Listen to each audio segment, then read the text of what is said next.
I am continuing in my reading. What I'm doing in this series is to read through the entire standard works of the Church of Jesus Christ of Latter-day Saints. This consists of the Bible, the Book of Mormon, the Doctrine and Covenants, and the Pearl of Great Price. I am continuing reading in a chronological order, according to event, not according to publication or volume, so I'm skipping around a bit as I move along. We continue in the Doctrine and Covenants. We've been in Missouri, July and August of 1831. Dedicated the temple lot, laid the foundation for the first house. The Colesville Saints are here. The first Saints actually settled here, along with Edward Partridge and Sidney Gilbert and W. Phelps. They're all going to be settling here. So the Colesville Saints are first. Shortly after this, there was a conference of the church, of the elders, and then some instructions on making your way back to Kirtland. And that's where we left it. We pick it up now in section 61. Now the heading to this section states, Revelation given through Joseph Smith the prophet on the bank of the Missouri River, McIlwaine's Bend, August 12, 1831.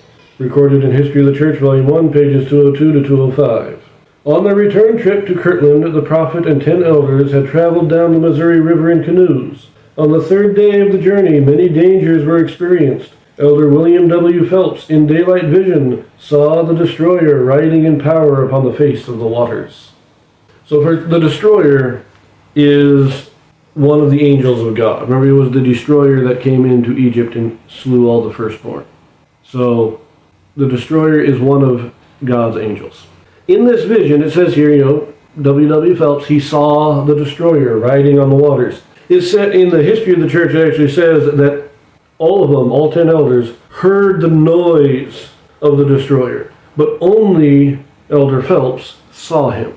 Even Joseph Smith didn't see him, only Elder Phelps did. Why this is, I'm not 100% sure. It does remind me a lot of the vision of Saul in the New Testament, though. You remember on the road to Damascus, everybody saw the light, but only Saul heard the voice of God.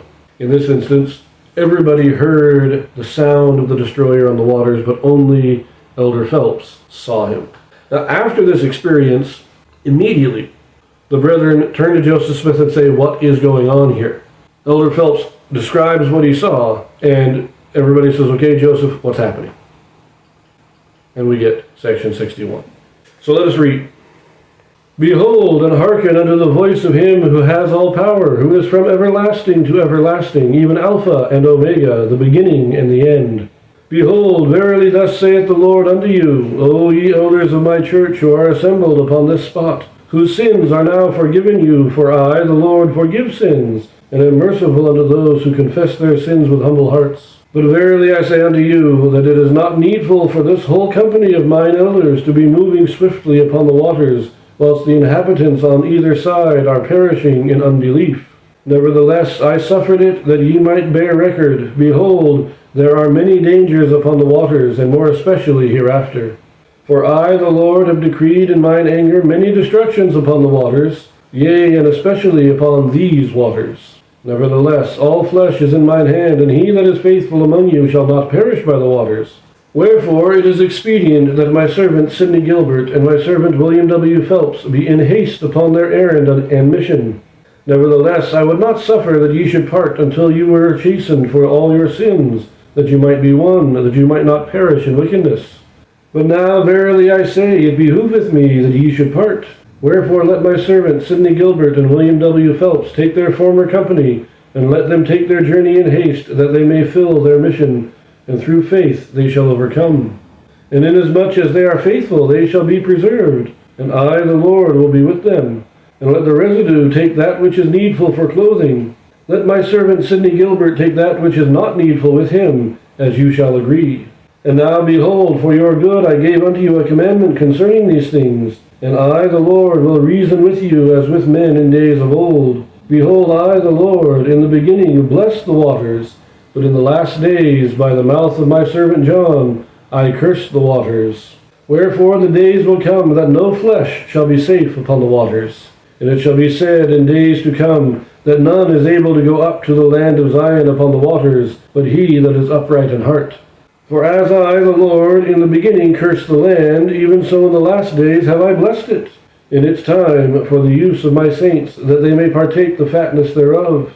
And now I give unto you a commandment, that what I say unto one I say unto all, that you shall forewarn your brethren concerning these waters, that they come not in journeying upon them, lest their faith fail, and they are caught in snares. I, the Lord, have decreed, and the destroyer rideth upon the face thereof, and I revoke not the decree. I, the Lord, was angry with you yesterday, but today mine anger is turned away. Wherefore let those concerning whom I have spoken, that should take their journey in haste, again I say unto you, let them take their journey in haste. And it mattereth not unto me after a little, if it so be that they fill their mission, whether they go by water or by land. Let this be as it is made known unto them, according to their judgments hereafter. Let us pause there a moment. Note here, God has cursed the waters in the last days. More particularly these waters. This is this river, this is the Missouri River. And I don't know if it's just the Missouri River he's talking about here, or the entire Mississippi water system that has been cursed in the last days. But there's been a lot of significant disasters have happened on the Missouri River, the Mississippi River, in the entire water system of the Mississippi River.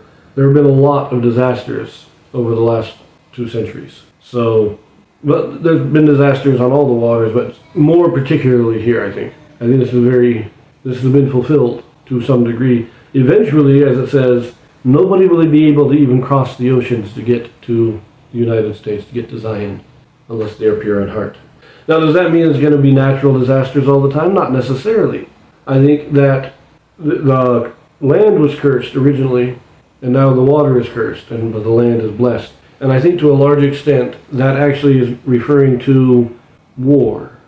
Because originally war was fought exclusively on land, almost entirely on land.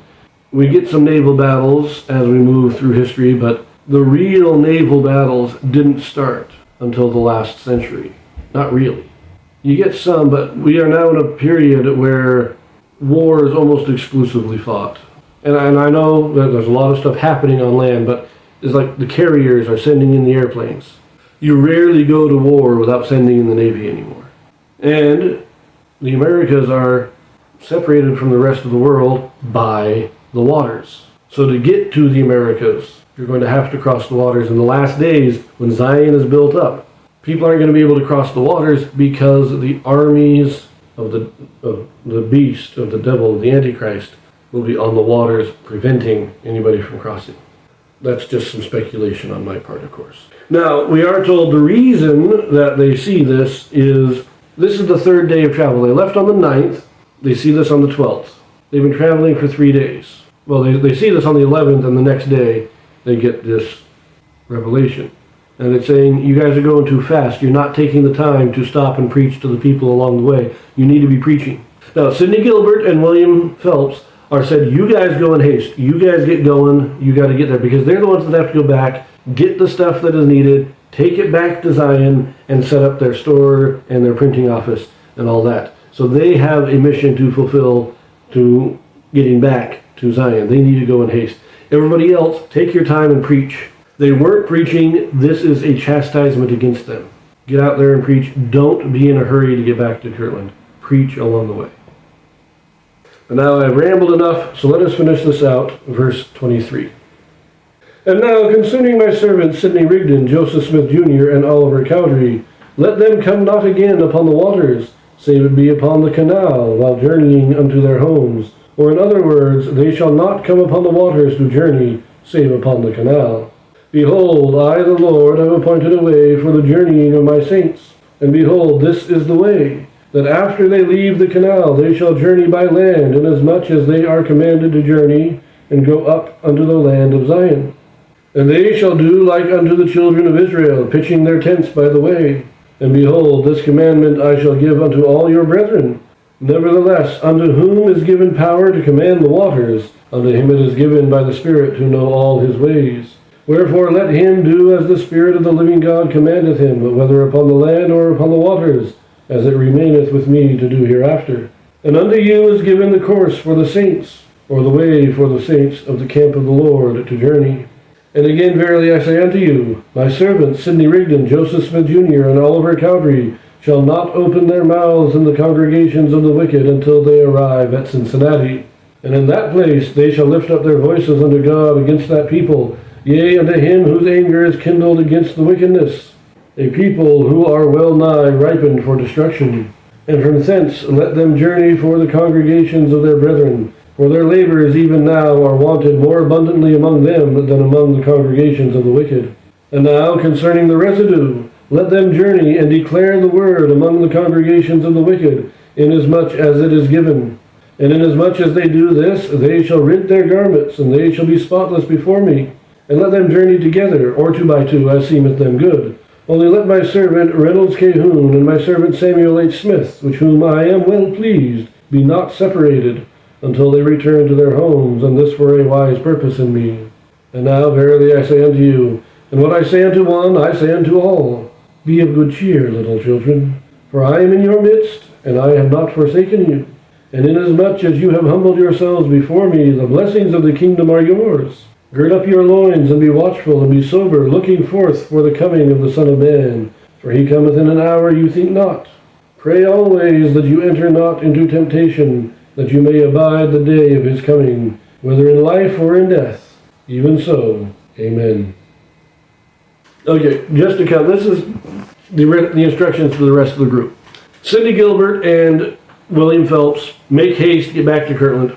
Joseph Smith, Sidney Rigdon, and Oliver Cowdery, they're also to head to Kirtland, preaching nowhere except in Cincinnati, because their mission is to the church, not to the wicked. But no, it says don't travel by water except on the canal. This would be the Erie Canal. The Erie Canal was dug in the 1820s. It was completed in 1825. It connects the Hudson River to the Lake Erie. Now, the 5 Great Lakes are all connected and navigable. You can sail ships between the Great Lakes. This made it possible to sail from the Atlantic Ocean to the Great Lakes. God is saying the only place that they are allowed to go on the water is on the canal. And I think that's probably because this is a man-made waterway. It is not natural. It is not part of the oceans and the rivers and everything. It's a man-made canal. It's the only part of the water that Joseph, Sidney, and Oliver are supposed to be traveling on.